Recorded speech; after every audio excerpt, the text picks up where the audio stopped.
Have you ever noticed that you start to feel frustrated when you are achieving a goal? Maybe you even get burnt out really easily.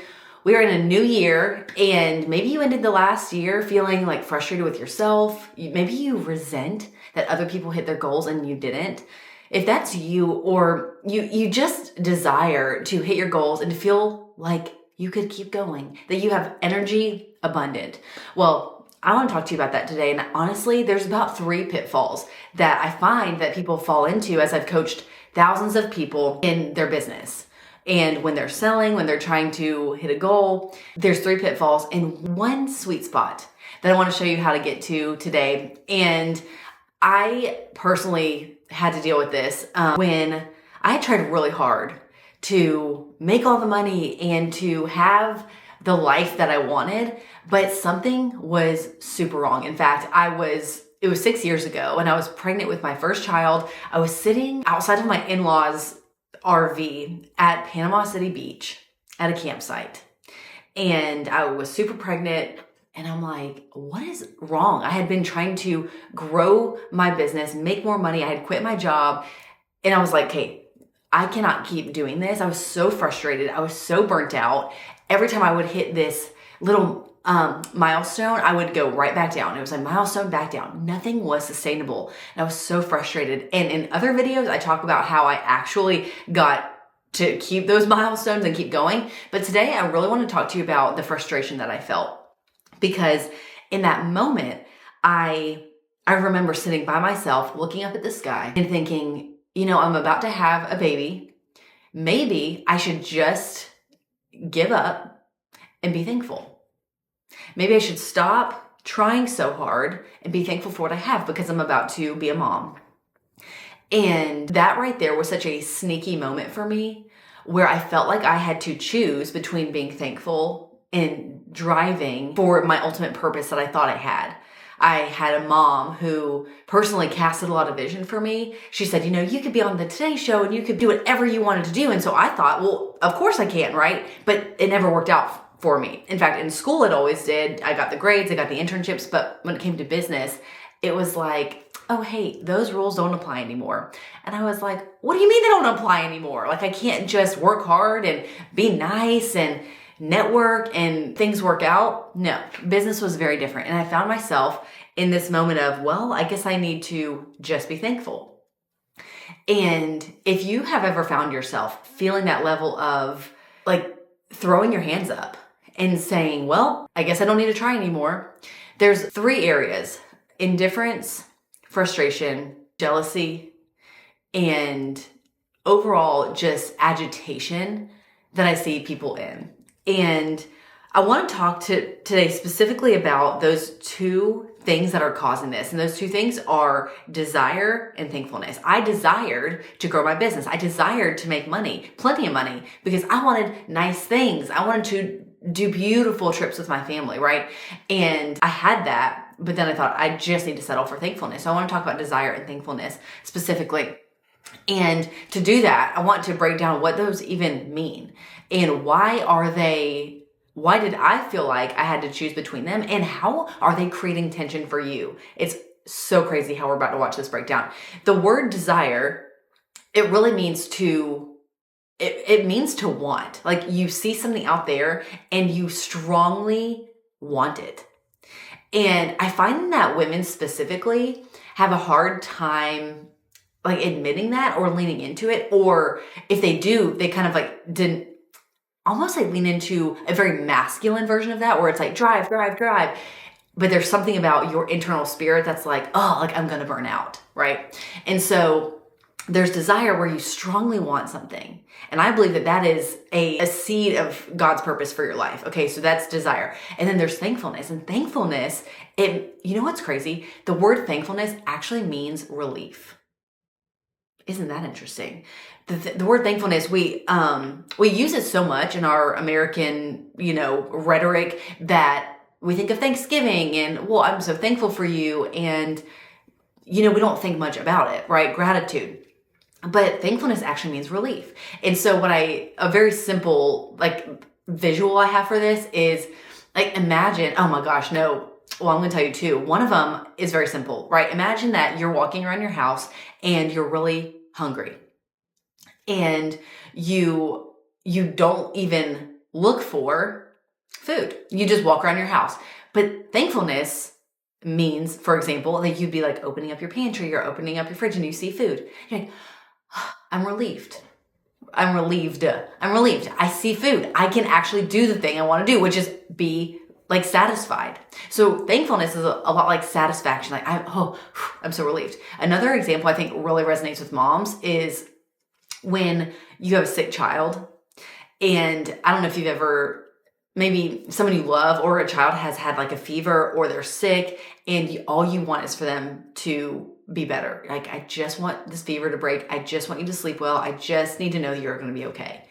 And there's a moment when your kid is sick and their fever breaks and they're cool again and they're smiling again and you see the light back in their eyes and you're like, I am so thankful. I'm so relieved that you are back to normal. Okay, that's thankfulness, right? It's that relief. Crazy. We don't talk about it in those terms, but that's exactly what relief or what thankfulness means. And so the reason I said it's interesting that it's the word relief is because that's what I was doing in Panama City Beach in that lawn chair at the campsite. I said, I guess I just don't need to try anymore. I should just be thankful. Oh, I'll just give myself a break and just be relieved that I don't have to try anymore. And maybe you found yourself there where you're so exhausted from trying things. You're exhausted from trying that you give yourself the relief, almost like when you're working out and it hurts so bad, you stop. Yes, you have relief, but you also don't get what you want, which is a healthy, strong body or better cardio, flexibility and all that amazing stuff when you push through. So how can you find the balance here? I want to show you a really cool visual that I dreamed up one time. And before I get into it, when I coach people, a lot of the reason why they give themselves the relief of not trying is actually because of the way that they're thinking about wanting more. So like I said, it can be really associated with, because you strongly want, it can very easily toe the line of greed. And women specifically think, okay, that's greedy to want more, but sometimes they just push it away. And now what I'm asking for all of us to do today is to just look at it in the face for how good it can actually be to want something and to have something and to strive for something while maintaining thankfulness. And how can we make this all work so that you have the energy abundant to push yourself past your limits, to do the ultimate purpose for your life? Okay. So what people will say, for example, I remember there was a really sweet client of ours and she wanted to write a book. And that's a desire. I desire to have this book. I want this message out. Great. But what she was doing was she was starting this narrative in her brain where she was saying, well, yes, I desire to have a book, but if I do that, I will have to neglect my family to write it. That was the story in her head. And so what feeling are you going to generate if you're telling yourself that you're going to neglect your family? You're going to create this tension of like, well, I feel like it's my purpose, but my family's also my purpose. And so I'm going to have to sacrifice it. Like, let's just think about that. Are you going to really write the book that your market needs with that as the internal landscape? Heck no. In fact, that's why most people don't end up writing the book, is because they have this weird narrative that they don't want to push through because sacrificing their time with their kids is not an option. And so they don't do it. So they say, well, I will just be thankful. So as obvious as it may seem, like, of course you can do both, people don't because of the story that they have. Another thing that people will say, I heard this a lot, is, they'll have a money goal and they'll think, well, I want to hit 6 figures this year. I want to go to 500,000 or $1 million. But then they start this thing where, oh gosh, but that makes me greedy. That makes me like making it not about people. They have all this story in their head. And so then that generates guilt. And that guilt, there's no way to grow a beautiful business that serves people out of guilt. There's no way. And so, because I've seen this so much, I want to start showing you the nuance here and how it's not one or the other. In fact, desire and thankfulness are like beautiful, lovely roommates who actually want to live together. They should be married and love each other. So, but here's the thing. When I said, you could be causing frustration or burnout or resentment and jealousy, why is that? It's actually because of these two things. Crazy. Ready? Okay. So the way I see this is like a quadrant. Okay. And on one axis, you have the desire axis. And then on the other, you have thankfulness.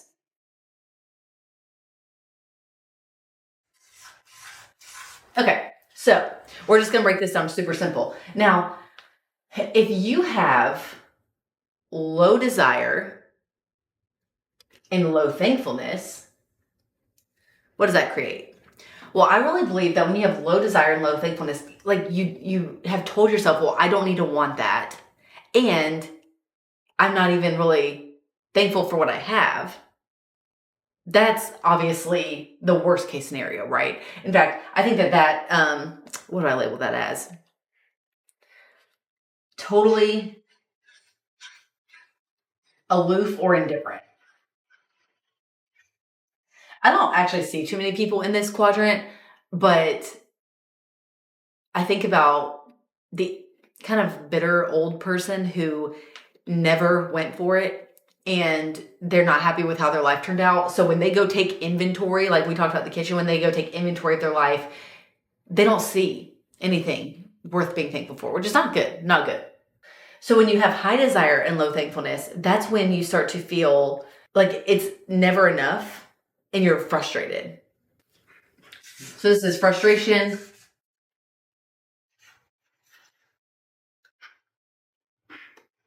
resentment, because you might think, well, they hit their goals and I didn't, but I want more, but I want more, but I want more. So this is actually the area where you can start to feel like that greed tension where you don't see what you have, but you keep wanting more. Okay, so that's just this little tricky pitfall right here. High desire, but low thankfulness. Now, for women specifically, what I'm going to talk about next is what I fell into and what you might be falling into. Now, at a new year, which is where we're at right now, this is not usually what happens. So I'm warning you right now. I'm warning you that what could happen by the end of 2025, if we don't get this clear and straight and reconciled in our heart and mind and prepare for it, this could happen. Where desire, you start to get so discouraged that you say, well, too bad. I guess that's not for me. You start to have low desire, but high thankfulness. Because just like me, I said, well, I guess I should just be thankful. And so here's what happens. They say, well, I guess I'm just going to stay where I'm at. I'm just going to have my house, clean my house, do the dishes, maintain what I have. And this is like your maintenance mode. And I find that people get very complacent and maintenance mode. And the thing about maintenance mode is that there's no such thing. You're either growing or you're dying. And when people give up the fact that wanting more actually is what helps you become the person, there's a really beautiful triad: be, do, have. Be, do, have. And the beautiful thing about wanting, the beautiful thing about desiring is that it is actually that kind of goalpost that you see that makes you be the person who can do it. I think about like a football player. Like if they want the goal line, they have to be the kind of athlete who can pivot and move and run and catch the ball so they can have it, right? But if you just say like, oh, well, I don't want that thing anymore, then what kind of athlete are you going to be, right? And in business, it's no different. What kind of sales girl are you going to be? What kind of service provider are you going to be? The kind that just, I guess I'm going to just maintain and not grow. That's, I promise you, as hard as of a time as you might be having, as many times as you don't hit the goal, it is not worth giving up your desire. because there's no such thing as maintenance. It is a trap. Now, the very last one, where I really believe you wake up wanting to do a hard thing, where you wake up full already, is in this quadrant. When you have high desire and high thankfulness. And the best word I can think of is inspiration. Inspired. Inspired. The word inspired actually is so beautiful. This here, the Root Spire, it means spirit and it means breath. And it's like, imagine that the work that you do, the striving that you do to live your purpose actually is natural, where you don't get burnt out by not hitting goals, because you already know, just like the kitchen, just like when your kid is better, you feel relieved anyway, because you think to yourself, I have everything I need. So me going for my goal, me striving to be better, me crafting, honing my craft, increasing my skill set, it's coming from a place of becoming who I'm meant to be, not wanting something I don't have, right? So it's this really delicate, beautiful balance where if you just think about the desire is so that I become.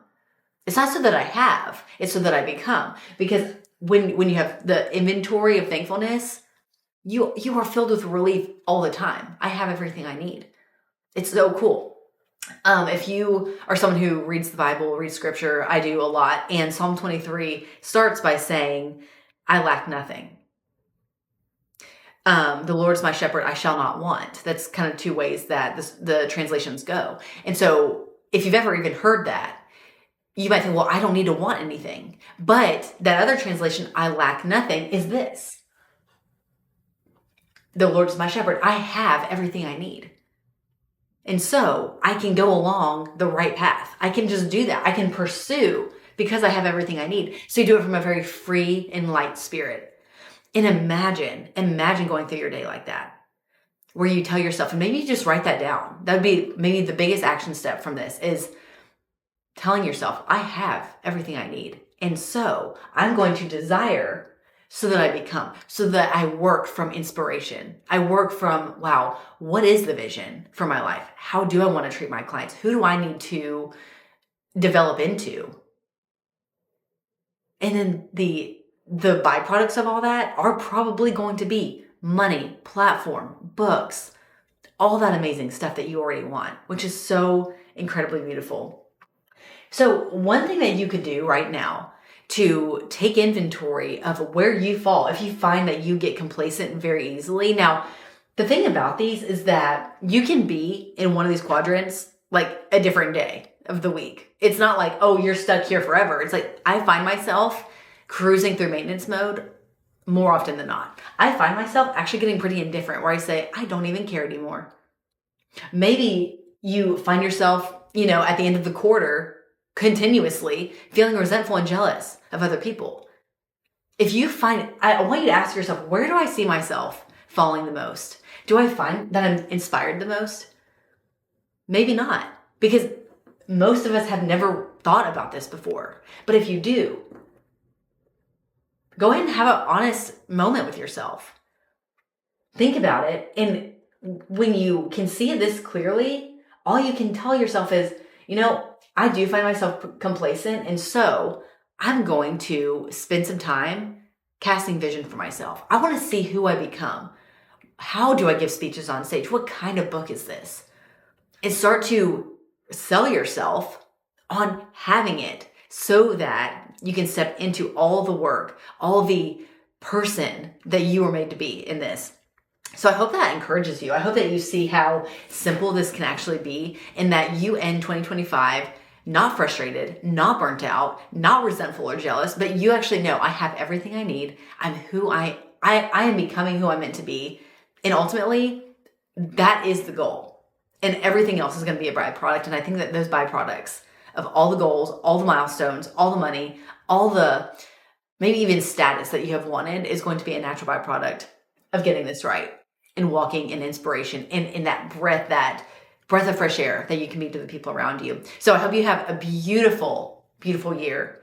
and become all that you want it to become. If this encouraged you, let me know. If you think it could encourage someone else, send it to them, and I'll see you on the next video.